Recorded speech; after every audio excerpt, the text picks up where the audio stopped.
Agrigento, terra di frontiera. Sul fronte dell'immigrazione, la città e la provincia da decenni alle prese con un sempre più crescente flusso di migranti che accedono dalla porta d'Europa, Lampedusa.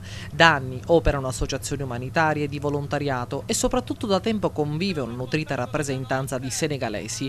E senegalese è rappresentante degli extracomunitari in città, Papa Diope, nato nel 93, delegato sindaco. Ecco perché quella scritta messa in mostra ieri, Agrigento, città razzista, nel corso della protesta degli immigrati davanti alla prefettura è stato un vero e proprio pugno allo stomaco. Una manifestazione, quella di ieri, che ha visto in piazza decine di senegalesi protestare contro i continui blitz delle forze dell'ordine e i sequestri di merce che quotidianamente effettuano agenti di polizia, carabinieri e vigili urbani.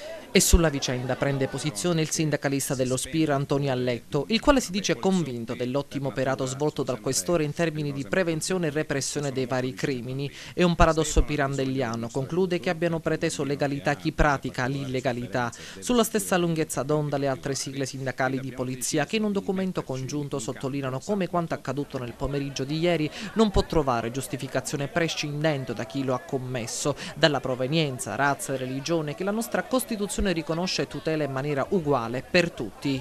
Si tratta di cittadini, la stragrande maggioranza dei quali irregolano con il permesso di soggiorno e che hanno ritenuto di essere destinatari di ingiustizie e di attenzioni xenofobe da parte degli organi di controllo che invece, si legge ancora, hanno fatto il proprio lavoro con la massima professionalità, attenzione e rispetto per i luoghi, cose e per le persone. Nel pomeriggio di ieri, si conclude il documento, la tenuta del sistema di sicurezza è stata messa a serio rischio e non si sono verificati ulteriori incidenti grazie all'audacia di alcuni poliziotti con a capo il vicario del questore.